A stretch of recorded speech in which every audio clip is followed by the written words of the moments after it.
intended for listeners who are blind, have low vision, or have another print disability, which makes reading, holding a book, or turning a page difficult or impossible. The content is copyrighted by the respective publishers. For more information, please visit us on the web at nfradioreading.org. Hello, this is Jane, and for the next hour, I'll be reading from the January 8 issue of the New York Times Arts and Leisure section on the Niagara Frontier Radio Reading Service. The first article I'm going to read is from the first page, and it is titled, "Don't Mourn the Oboe Just Yet," as it makes the notoriously tricky instruments, a New York workshop revives a revered brand. And this is by Jesse Green. And as I turn to page 7, where the main article is written, there's another title here that says, "Breathing New Life into the Oboe. It's persnickety, complicated to make, difficult to play, but one man came out of retirement to give it a shot." Holmes, New York. Jim Phelan, who owns the Laubin Oboe Company, has a neat white mustache and sparkly hazel eyes that make him look like a mid-management Santa. Recently, surveying his small, busy workshop 60 miles north of New York City, he called it his island of misfit toys. I wasn't sure whether he meant the work or the workers. At a computer-guided lathe, a burly, bearded man who plays bagpipes in his spare time turned blocks of a tropical hardwood into sexy little batons and flared bells. At a desk beneath a task light nearby, a key maker who just completed aircraft maintenance training worked intently on what looked like rubber buttons. Elsewhere in the bunker-like space, elves in strappy aprons fiddled with silver, springs, loops, cork, wax, feathers, fire. With its collection of oddballs doing oddball things amid a dense canopy of oddball tools, the workshop felt more like a family hardware store after a Twister than a sensible instrument factory. I found it hard to believe that anything as beautiful and persnickety as an oboe ever escaped its chaos until the operations manager, who also sells real estate, grabbed an instrument from the desk of a finisher and tossed it off a test run of sweet, gorgeous Bach. What then seemed hard to believe was that anyone who was ever willing to live without such a sound, and thus without the bizarre, expensive machines that make it, the haunting Act 2 theme from Tchaikovsky's Swan Lake, and the jaunty peeping of Sonny and Cher's I Got You Babe, do not come cheap. Laubins start at $13,200. And yet, American classical culture and the artisanship that produces it have been in steep decline for decades. Orchestras disband, school music programs get the axe, instrument makers shut down or move offshore. Within that shrinking niche, oboes may be a niche too far. When Phelan bought the essentially bankrupt Laubin in 2022, any sane accountant would have declared the business unrevivable. Phelan is not that accountant. He's had decades to hone his faith in reinvention. A French horn player since his bumpy Boston childhood, he'd also done time as an instrument repairman, a cab driver until a fare put a knife to his throat, an engineer, a business school lecturer, a flute maker, a husband twice, a divorcee twice, and a father of 3. An inveterate tinkerer, he's the kind of guy you'd ask to solder your busted brass lamp. Anything broken really annoys me, he said, but getting something to work turns me on. With Laubin, officially A. Laubin, LLC, That will not be easy. The oldest and perhaps last substantial American company specializing in professional oboes, as well as their sultrier sisters, English horns, the firm had for years been coasting on its name. Even so, preventing the extinction of what he calls a gem of American manufacturing was a pressing enough problem to lure Phelan back from a pleasant retirement in Australia. Now he finds himself an oboe evangelist in a world where few people even know what it is. I, alas, do. Having mangled the instrument for 10 years of my youth and possibly mangled my youth with it, I can tell you that it is a woodwind consisting of a reed, a top joint, a bottom joint, and a bell. More technically, it is torture. The damn instrument was invented by a sadist, Allison Fletcher, who plays with the Hudson Valley Symphonic Wind Ensemble, told me. You sound like a wild duck at it for at least the first 3 years. Frank Swan, administrative director of the International Double Reed Society, also known as the International Double Nerd Society, agreed that the oboe is the most difficult woodwind. Really awkward technically, finger-wise, and every-wise. The double reed, in the name of Swan's organization, is part of the problem. You basically blow air at high pressure through tightly pursed lips into a tiny lentil-shaped opening between two pieces of dried grass to make them vibrate. And if doing that doesn't mark you as an outcast or give you a stroke, the confounded reed-making process, which involves scrapers and thread and takes more years than there are in a life to master, is even worse. And yet, if you do get your lips to do what they should, and if your fingers ever figure out how to form the proper crabby clusters on the bewildering assortment of nearly 50 keys, you may find yourself making a piercing yet solacing noise like that of no other instrument. Over the centuries of oboe's evolution from Greek and Roman forebears, that double personality has earned it nicknames suggesting a wide range of emotion. The melancholy reed, but also the sprightly companion. More recently, its reputation for wonkiness and honkiness in Peter and the Wolf, the oboe plays the duck, has earned it yet another, the ill wind that blows no good. Lawbins, however, were long prized for their beauty of tone.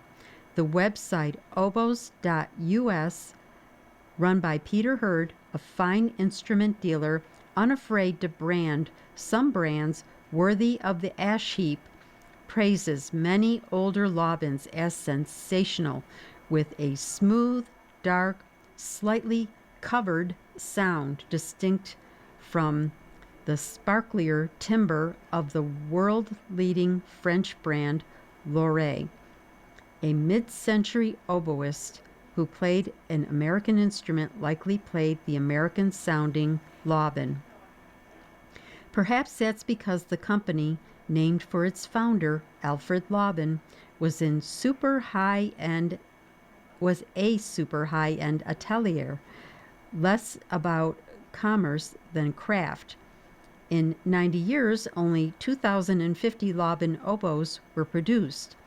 Alfred made the first in 1931 by cranking a handheld drill to create the bore and, according to legend, melting his wife's silverware to fashion the keys. His son, Paul, continued the family tradition, blowing pipe smoke through each new joint to test for cracks. When he died in 2021, he was alone in his shop mid-oboe. He had finished at most 4 in his final year. How to turn a profit on what are essentially handmade sculptures that sing remains a puzzle. yet Phelan is determined to solve it. He has loved performing since he was handed his first horn in 4th grade, but it was earning $60 playing 2-hour gigs a few years later, sight reading show tunes in a North End gazebo, that really incentivized him.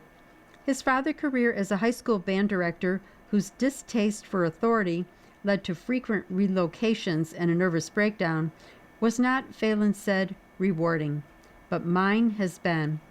So having paid the Laubin family $250,000 and cleared the company's debt, he set about professionalizing the operation. He bought the new workshop and began a house 200 feet away. He began making drawings, eventually more than 4,000, to specify processes that were previously not much more detailed, he said, than beat a piece of metal until it looks like a key. With his background in both business and instruments, his flutes, under various names, were successful. He thought he could fix things fast. 4 years later, having poured another $750,000 into the effort, some of it to defend the company in a surprising legal dispute, the job has proved harder than expected. For one thing, the oboe is way more complicated than a flute. Heard, the oboes.us webmaster, told me that the instrument, with 500 or so parts that must be perfectly fitted, is by far the most complicated in the orchestra, mechanically and in terms of engineering. The real astonishment is not that anyone makes good ones, he added, but that anyone who makes them breaks even. The retooled A. Laubin doesn't, yet. Though sales in 2024 totaled about $380,000, more than 10 times the figure in 2022, it will take $100,000 more to get into the black. Phelan has a plan.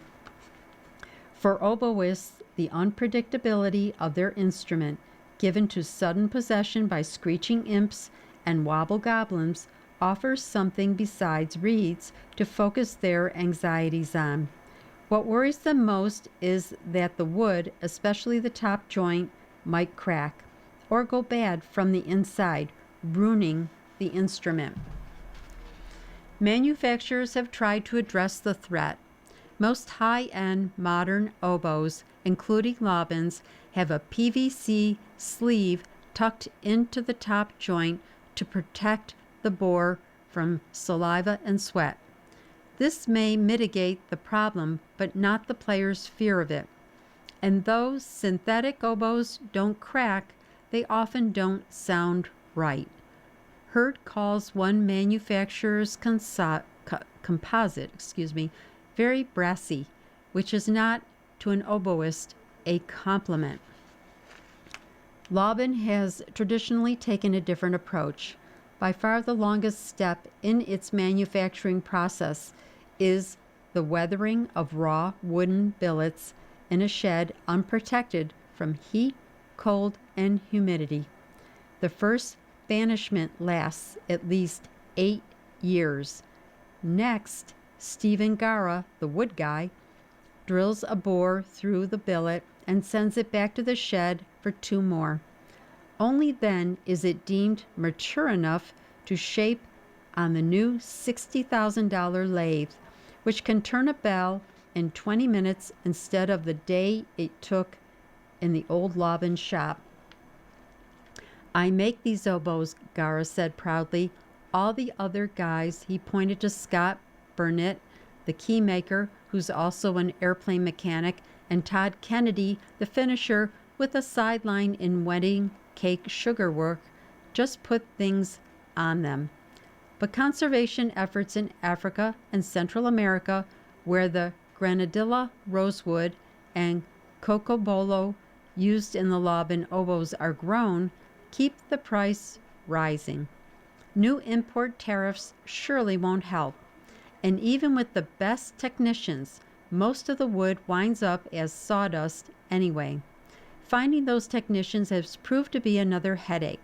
When Fallon bought the company, he hired Alex Lobban, 48, who had entered the family business in 2003. Having worked beside his father, Paul, he'd witnessed an attitude toward the process that approached the religious, he told me. He wouldn't make any changes because if you did, it might ruin everything.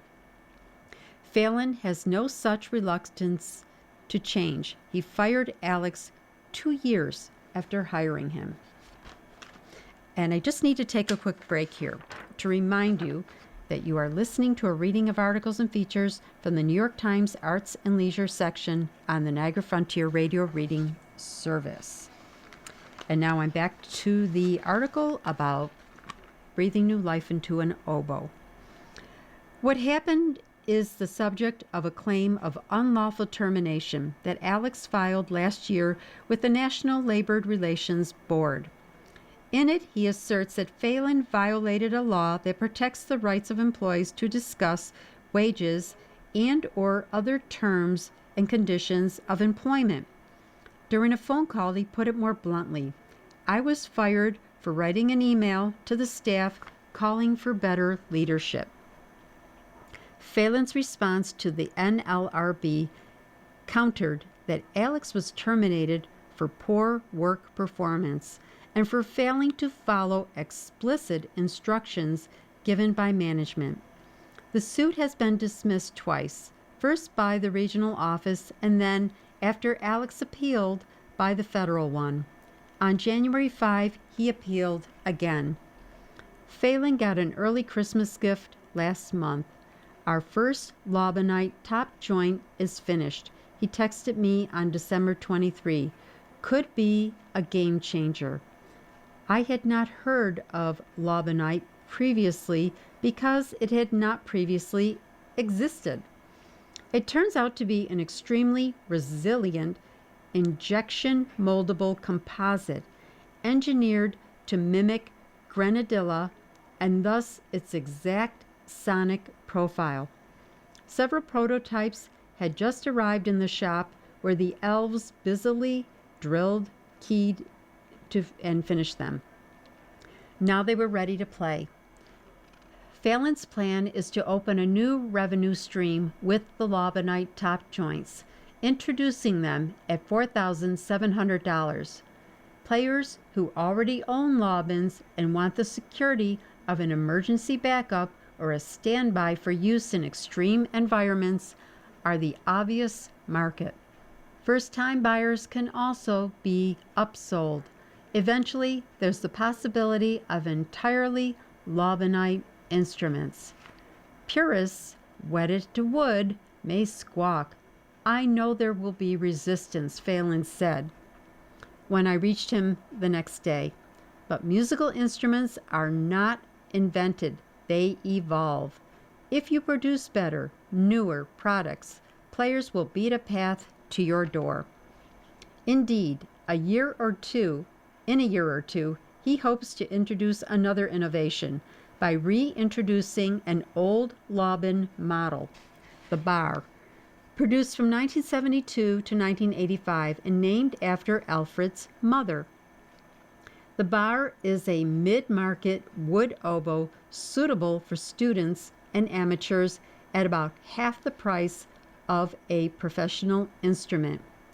Will new materials and marketing be enough to preserve tradition at A. Lobban LLC, or will they irreparably damage the brand? Fallon answered sideways.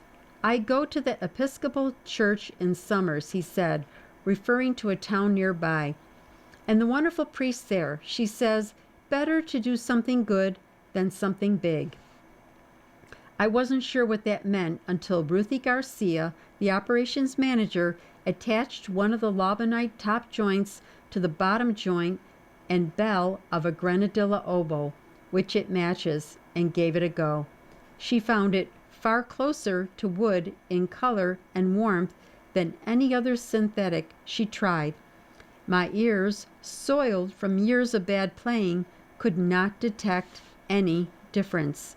But I could certainly detect, a few moments later, a difference in resilience. Phelan took two of the new joints and threw them hard against the concrete floor, as many an oboist has wanted to do but not dared. They tinkled merrily and bounced around. I picked one up, not a scratch on it. And the next article is titled A Trove of Clues from a Rock Enigma. Tom Verlaine, the television frontman, left behind an extensive archive. And this is by Ben Cesario. For months last year, the artistic legacy of Tom Verlaine, the influential but enigmatic frontman of the punk-era band Television, rested in 35 tightly packed cardboard boxes lined against a wall in a rundown studio apartment in Manhattan. Now, 3 years after Verlaine's death at 73, the contents of those boxes, reams of lyric sheets, notebooks, photographs, literary experiments, and audio reels chalked with unheard tracks, have been acquired by the New York Public Library for the Performing Arts, where they will join the archives of fellow New York giants like Arturo Toscanini, John Cage, and Lou Reed, and will be open to the public for scholarly research or browsing by curious fans. The music and artifacts Verlaine left behind shed some light on one of the most important but least understood figures in New York rock. His sinuous, exploratory guitar playing in Television helped put a new downtown dive called CBGB on the map, and his sound in classic Television songs like Marquee Moon echoed through generations of bands from Sonic Youth to the Strokes. But Verlaine was almost secretive in his shunning of the spotlight, avoiding interviews, distrusting the industry, and releasing only a small amount of music in the latter half of his career. Verlaine's archives, which the library acquired from Jutta Kother, his longtime partner and the executor of his estate, reveals that his creativity never ceased. He sometimes labored over recordings for years, obsessively tweaking his guitar sound by swapping out amplifier tubes, only to move on to other work. The 145 notebooks in the collection hold lyrical drafts, dreams, film script ideas, and song sketches dating from the early 1970s until shortly before his death, along with personal notes scolding himself for not practicing his instrument more. Yet those are only a fraction of the mountains of materials he accumulated, most of which he ordered destroyed. He did not want anything he considered unfinished or practice material to circulate among the public, said Kother, a painter and a writer. Tom did not share this with people, Kother said in an interview at Verlaine's former apartment, a bare space without overhead lighting where the musician had lived since 1981. He was always a bit paranoid. He did not want to disclose his working process to the public. After Verlaine died, a statement from a representative said only that he had suffered from a brief illness, but he had been fading for years. Kother said she first noticed signs of frailty around 2019, although she and Verlaine lived in separate apartments in the same building in Chelsea. Kother was working in Germany early in the COVID-19 pandemic when he complained of an unspecified illness.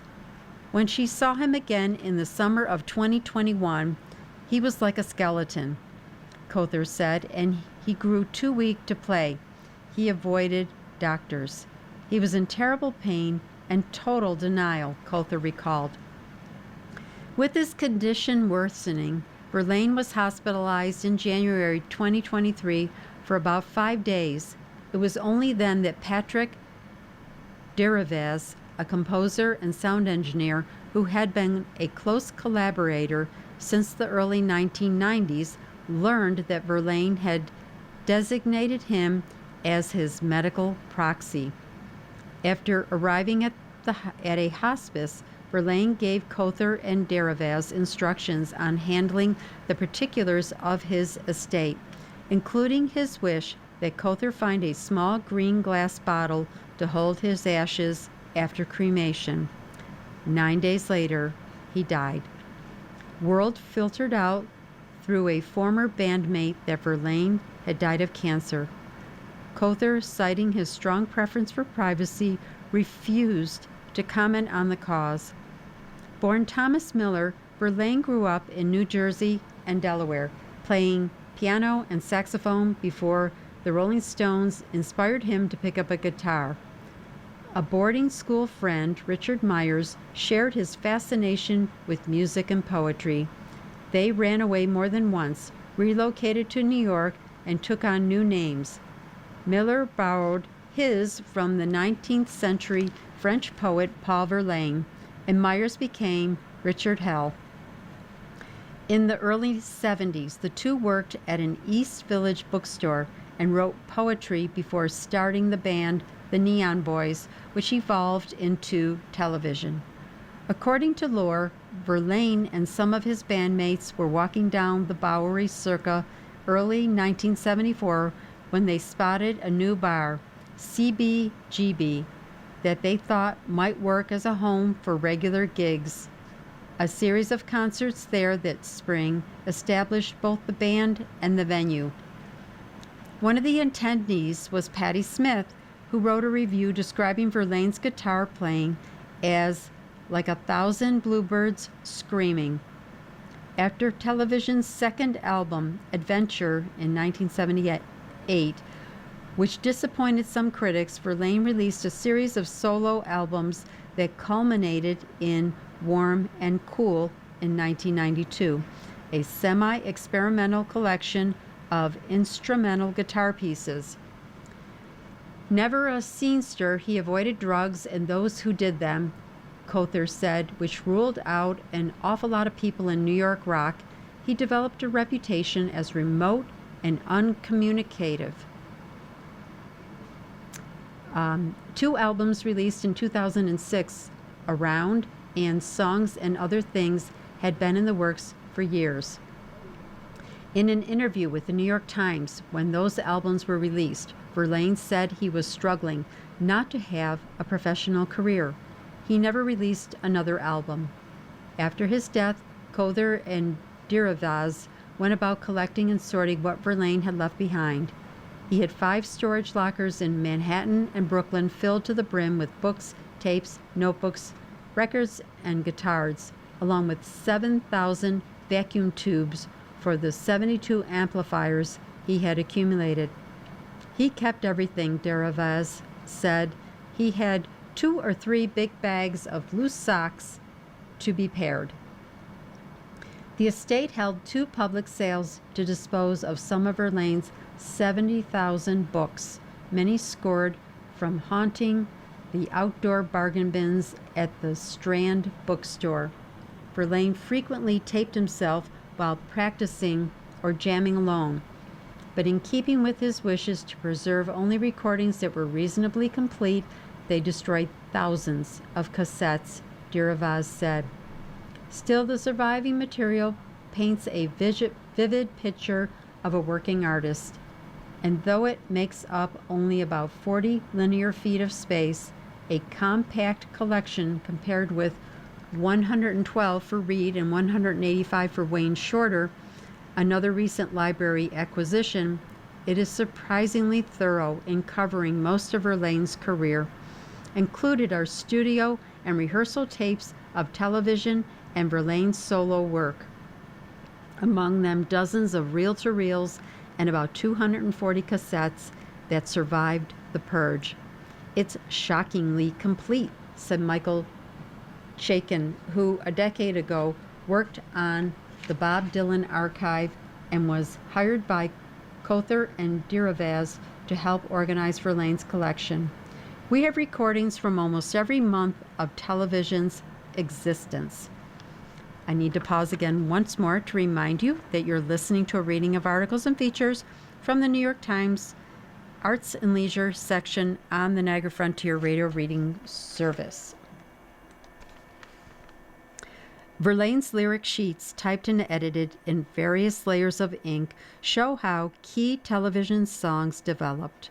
Marquee Moon, the title track of the band's 1977 debut album, began as a longer, looser, poetic piece with the title Clacking Wash, and the drafts show how certain couplets survived to the song's final form. A 1974 cassette with Verlaine playing a demo version of Marquee Moon on an acoustic guitar reveals the lyrics solidifying and the song's signature stuttered riff taking shape. Another sheet shows how a stray line about the Venus de Milo was expanded into Venus, another track on television's debut. The archive's literary content goes back to a school Christmas poem from 1959, signed Tom Miller, Room 11, when Verlaine was about 10. It picks up in New York in the early 70s when he was beginning literary experiments like Teresa Stern, a poetic pseudonym that Verlaine used with Richard Hell. Setless CBGB flyers and hand-drawn band logos track television's early days. More than half of the archive is made up of recordings covering television and a surprisingly rich amount of solo material. It includes the multi-track master tapes of television's 1974 demo session with Brian Eno, one of rock's great what-if moments. Verlaine rejected the results, though the tapes were widely bootlegged. There are also Neon Boys rehearsals and dozens of unreleased tracks that Verlaine worked on throughout his career, offering glimpses of his range. One instrumental, Sunrise, from around 1997, has an almost new age sound, mixing Verlaine's expansive guitar with a breathy synthesizer. Red Car from about 1998 is an improvised spoken word story with guitar accompaniment with about 25 takes. Cry Like a Fool from around the same time is a rocking band take that Deravaz said he had forgotten about until combing through the dozens of reels in the archive. Some of them I played on and I don't even remember, Deravaz said. And now it's like, oh wow, that sounds great. There are also 2 unopened mail packages that Verlaine had sent to himself in the early 1970s, each with a tape inside, most likely examples of poor man's copyright, the belief held by many musicians at the time that a sealed, postmarked mailing could establish legal authorship. A similar item was found in Reed's archive. Some notable items found by Cowther and Deravaz are not being transferred to the library, like recordings from television's unfinished 4th album from around 2007. Verlaine was not satisfied and eventually lost interest in the project. A checkered leather jacket, which Verlaine wore frequently in the 1970s, is also staying behind. Kevin Parks, the curator of the Music and Recorded Sound Division at the Library for the Performing Arts, said that Verlaine's materials would help flesh out the institution's holdings of New York rock following the Reed collection. We would probably still have been interested in Tom Verlaine because of the quality of the music, Parks said. But the fact that he's such an important part of the musical life in the city and lived most of his artistic life right in that actual apartment makes an extra compelling case. A key endorsement came from Smith, who was an early creative and romantic partner and remained a close associate. She wrote the library a letter, drafted in careful calligraphy, saying that it would be impossible to speak of Tom Verlaine without giving prominence to his deep relationship with books. She added, I cannot imagine a more fitting place for Tom's precious papers than the New York Public Library. Cowther, who met Verlaine when she interviewed him in 1984 and was married to him for a time, said she was intent on making Verlaine's music available to the public through the library, but was mindful of his wishes to keep his private life private. He hated the celebrity machinery of the music industry and the news media, which paradoxically only made the mythology around him grow, building curiosity about the real Tom Verlaine. The answer, Cowther said, you find in his songs. Okay, now the next article is under the byline of headliner, My 10. And today they're featuring Bob the Drag Queen. And it says Bob the Drag Queen is acting like a nerd. Bob the Drag Queen has mastered the art of the entrance. Hold your purse front and center and let it make the introduction. But Bob won't be carrying a bag when he makes his Broadway debut in Moulin Rouge, the musical, on January 27, the culmination of a 17-year dream that took root after he moved to New York and discovered he was out of his league. To be fair, I wasn't auditioning for the right things, said Bob, who will perform under his non-drag name, Caldwell Titicue. He set off down a different path and won RuPaul's Drag Race in 2016. 2 years later, Bob started writing his novel, Harriet Tubman, Live in Concert, published in April. In a video call from Burbank, California, Bob chatted about his fixations. These are edited excerpts. Number 1 is a purse for every day. You will never catch me without a bag. Right now, I'm carrying this black crossbody Gucci shoulder bag, but I have a fake Birkin. I have a couple of Louis Vuittons and 3 custom Coach bags. I have a lot of bags that my fans have made for me. People in New York, they don't have a backpack. They don't have a purse. They don't have a tote bag. You just left your house and your phone and your keys and your glasses. Only straight men and maybe a couple of lesbians put their keys in their pockets. Number 2, Muscle Milk Protein Shakes. I'm a big girl. I'm 6'2", about 230 pounds. I have to fuel this beast of a body. Number 3, League of Legends. I stayed up till 6 a.m. playing League of Legends on my tablet. My partners got me into it, and I must say, fully obsessed.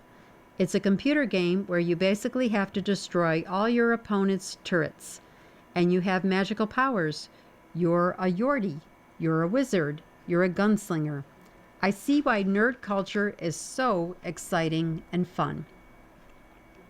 Number 4, Purse First Studios. This is where I film all of my content, my YouTube videos, my podcast, Sibling Rivalry, my makeup videos. I also have the studio across the way that I rent out to Real Housewives and Blippi and Baby Shark. I love having my friends over.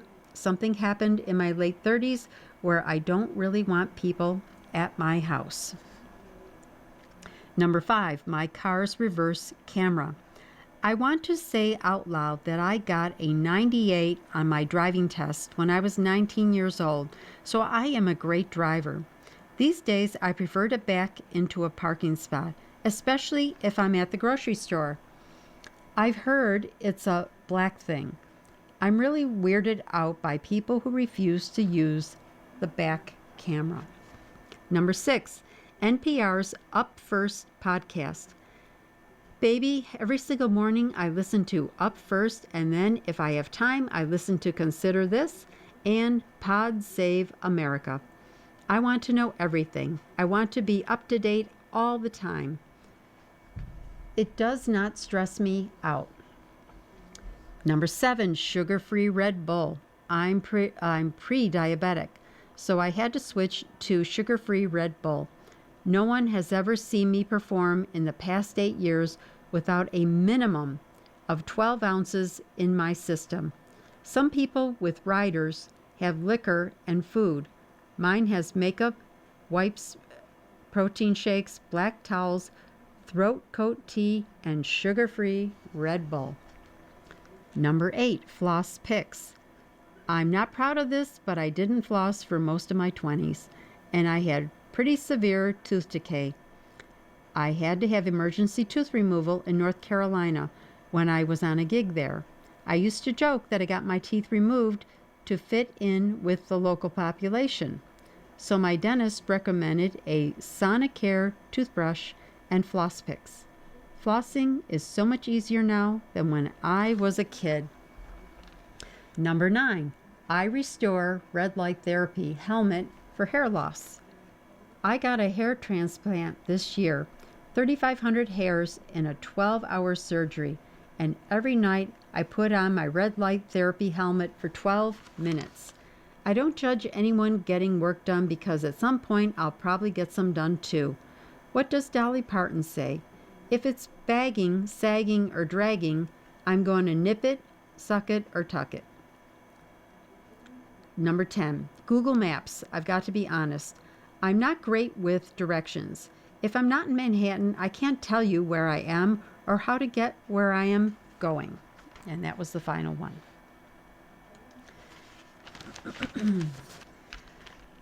And the next article is about Jodie Foster. It is titled, Her Ties to Paris Go Back Decades. Jodie Foster's bond with France started as a child and informs her role in A Private Life. And this is by Elaine Sciolino. Paris. Jodie Foster was in pain. A collapsed disc in her back needed surgery. A hip replacement would follow. But it was her 63rd birthday, November 19, and she was in Paris. Dressed in a slim, dark gray jacket and matching trousers, her hair coiffed, and makeup set, the 2-time Oscar winner was poised for a marathon of interviews to promote the French release of her film, A Private Life, now playing in American theaters. She began the day with an interview and a mid-morning nosh at the chef Guy Savoy's gastronomic paradise. Her meal, poached eggs under a hill of shaved Italian white truffles and oyster tartare with a granata of lemon and seaweed. Wow, this is so cool, she said. I took 2 Advils, so I'm going to be okay. Isn't this heaven? A photo shoot along the Seine followed. Foster grinned and posed even when a cold drizzle morphed into a downpour. Only when plump hailstones rained down was the shoot called off. I have a mind over matter thing, she said. It's my job. Foster has made dozens of films over the decades, both as an actress and a director. 3 of them have been French, but A Private Life, the French title, Vie Privée, is the first in which she delivers a solo lead performance in French. And she speaks not just any French, but fluid, fast-moving, just about accent-less French.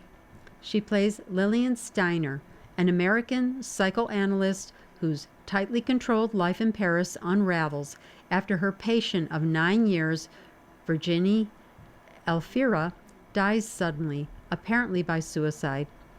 Convinced she was murdered, Lillian begins an obsessive private investigation. Her ex-husband, Gabriel, that's Daniel O'Toole, agrees to help. Along the way, she consults a hypnotist and enters an hallucinatory dream state in which she and her patient were lovers in a previous life, playing in the string section of a Paris orchestra during the Nazi occupation. The film, billed as a comic, tragic whodunit and directed by Rebecca Zlotowski, received an enthusiastic ovation at Cannes last May, but opened to mixed reviews in France.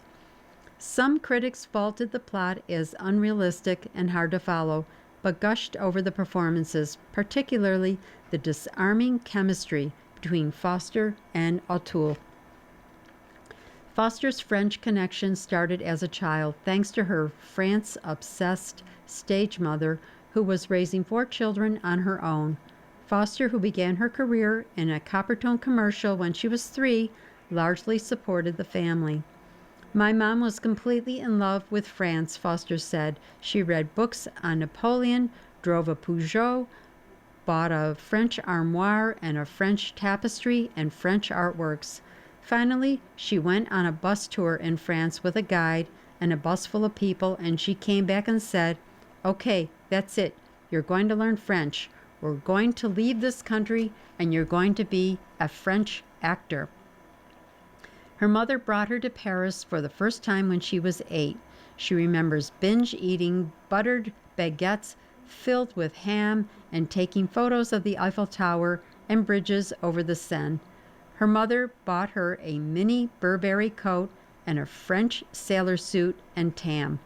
"I was Jody in Paris," she said.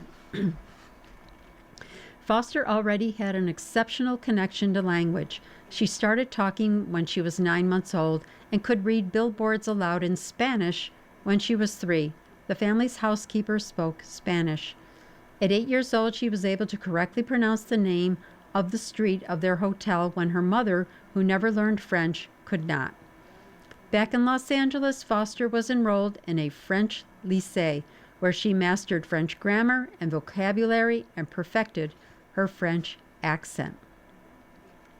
"French school is hard," she said. "There is recitation where they put you up against the wall and then they say, like, recite this poem. I did science, I did math, history, everything in French, and every kid in my class was French except me." I just have to pause one more time to remind you that you're listening to a reading of articles and features from the New York Times Arts and Leisure section on the Niagara Frontier Radio Reading Service. And now back to the article on Jodie Foster. Unadorned and freckle-faced at 13, she appeared for the first time in Cannes in 1976 with Taxi Driver, in which she played a child prostitute. At the movie's news conference, seated with her fellow actor Robert De Niro and her director Martin Scorsese, Foster wowed journalists with her fluent French. Afterward, her mother took her out of school and moved her to Paris to appear in a French film, Moi, Fleur Bleue. She played a young teenager who, determined to lose her virginity, has sex with a much older man. "That's like the worst movie," Foster said. "Terrible." They stayed in Paris for almost a year, buying an apartment which Foster sold about 14 years ago on the Ile Saint-Louis. Yeah, I didn't go to school the whole time, so I missed geometry. How about that?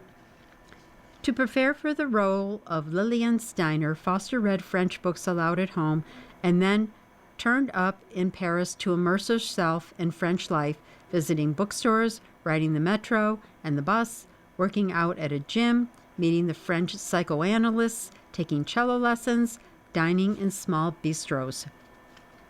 Her older sister Lucinda has lived in Paris for more than 40 years, and Foster spent time with her grandniece and even took her grandnephew to his karate class. "I ate cheese, had aperitifs," she said. "I didn't talk to any Americans in Paris for 3 weeks. Sometimes when I had to speak French all day, I could barely move my jaw by the end of the day." She appreciates that French life truly respects privacy. Back home in the United States, she's used to being more guarded. She says little publicly about her family. Although Charlie, one of her 2 adult sons, is now in the public eye as an actor, and Foster's wife, Alexandra Hedison, is an artist and photographer. "Thankfully, the French leave you alone," she said. "There is a kind of anonymity that I am able to have in everyday life. Isn't it amazing when you can go to the metro or on the bus and somebody will be 6 inches from you and they don't look at you, don't talk to you? If you were in an elevator in America, within 10 seconds, an American will tell you where they work, who they're married to, and how much money they make. Zlotowski, the director, had long tried to woo Foster to star in a film before succeeding with this one. She has this amazingly weird connection to the language. Zlotowski said, I had, in a way, Jodie in my bones. She is like one of a kind, a badass hero, solitary character.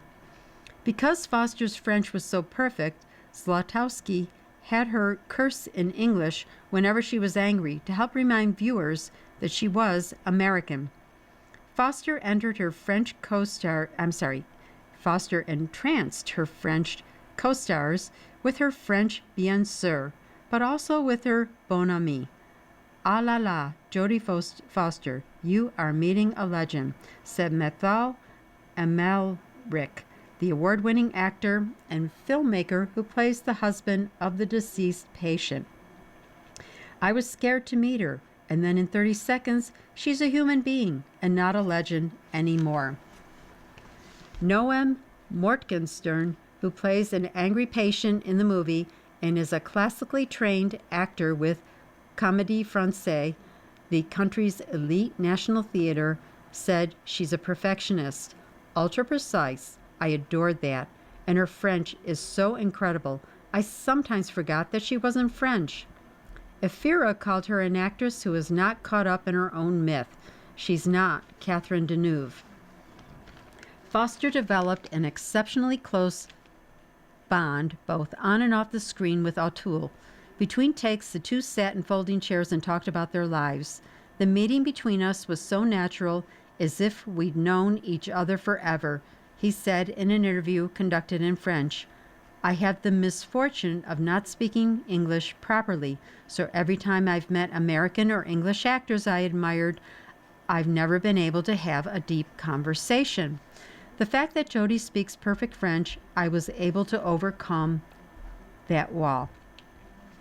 One of the film's key moments is when Lillian arrives unannounced at the medical office of her ex-husband, an ophthalmologist. Her tears will not stop flowing.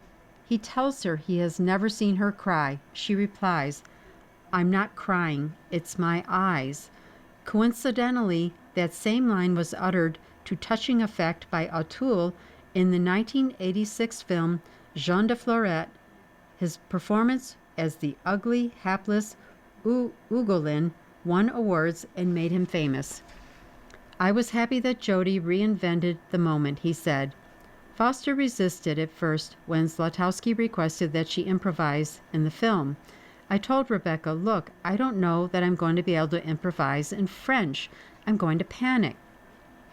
But the connection with O'Toole was so strong that they were carried away into improvising their last scene, a moment of tenderness together at a restaurant.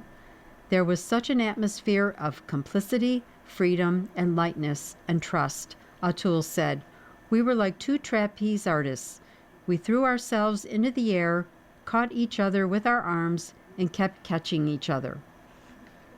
Foster called this film a trial balloon, with perhaps more to come. I am a different person in that language, she said. I have a whole host of other things to express. I would maybe even like to direct in French. She has little else left to prove. I've given everything that I have to making movies, she said. One of the best things about having made so many movies and having been in the business for so long and just being old is that you just don't worry anymore. Okay, the last article, I may not get to finish the whole thing, but I'll start it. It's titled A Different Beast, but still the same formula. Testing Game of Thrones Strategy on Another Scale by Alex Marshall. Glenarm, Northern Ireland. Dressed in gleaming armor and trudging through mud, a knight swung his medieval weapon called a flail around his head, then tried to crash its spiky ball into a rival's skull. Nearby, another knight on a horseback charged his steed at an opponent, then smashed his lance into his shield, the impact sending shards of wood skyward and rival flying from his mount. On a viewing platform, robed nobles barely glanced at the mayhem below. They weren't needed for the take, after all. It was September 2024 in in a valley in Northern Ireland, and the combatants were stuntmen filming a scene for A Night of Seven Kingdoms, the latest addition to HBO's Game of Thrones franchise. Based on a novella by George R.R. Martin, the show's first season tells the story of Dunk, Peter Claffey, a 6'6" aspiring knight, and his adventures at a jousting tournament with Egg, Dexter, Soul, and Sel, his 9-year-old squire. A major scene in the first season is meant to be this battle in which 4 knights face off in ferocious combat. It is a setup familiar to any Game of Thrones fan, and at first glance, A Night in the Seven Kingdoms appears to have all the hallmarks of a show set in the mythical land of Westeros. Like the original and its prequel, House of the Dragon, there are knights and dastardly villains, romance, and gore. But this series, premiering Sunday on HBO and HBO Max, is a different beast. Whereas Game of Thrones and House of Dragon are characterized by their vastness and feature world-spanning narratives, dynasties vying for power, and digital beasts, A Night in the Seven Kingdoms is the first test of whether the formula will work at a more human scale, although the human scale is relative given Claffey's size and a sprawling cast that includes up to 400 daily extras. The first season is also comparably modest in scope, with only 6 episodes, most around 30 minutes long. Filming is already underway on the second. It focuses on just a few days in Dunk's life as he buries his mentor, Sir Arlen of Pennytree, played by Danny Webb, and then claims Sir Alan had knighted him before his death so he can move up in the world. Dunk is now Sir Duncan, the hedge knight, which means he travels the countryside and sleeps under the stars. On his way to a jousting tournament, Dunk meets Egg, a young boy he takes on as a squire and who turns out to be far wiser than he is. The show, which marries a light comic tone with flashes of fierce violence and tragedy, quickly becomes as much about their relationship as Dunk's travails. Ira Parker, who created the show with Martin and serves as the showrunner, called the production the scrappy upstart of the Game of Thrones world. That was partly because it had a tight budget, but also because it doesn't focus on the ruling classes of Westeros. Parker was a producer of House of the Dragon. Dunk is from the bottom of society, Parker said. To rise up, he must overcome his own anxieties, including imposter syndrome. At one point, viewers see him vomit in fear, as much as his enemies. We don't have dragons, Parker said. We just have Dunk. Will that be enough to draw a wide audience and win over Thrones fans accustomed to visual extravagance? Who knows, he said. Martin, his co-creator, is equally resigned to whatever fate the TV gods deliver. Long ago, I learned there is no predicting the public, Martin wrote in an email, so all you can do is write the best story you can and hope the audience finds it. And I'm going to have to finish right there. So let me end with, you've been listening to a reading of articles and features from the January 18 issue of the New York Times Arts and Leisure section. We read from the New York Times Arts and Leisure section every Sunday at 3 p.m. Your reader has been Jane. Thank you for listening. Coming up next in the Niagara Frontier Radio Reading Service, we have the re-airing of this morning's Buffalo News. Following that at 6 p.m. is the Buffalo News Viewpoints. Stay tuned for this reading and more throughout the day.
following program is intended for listeners who are blind, have low vision,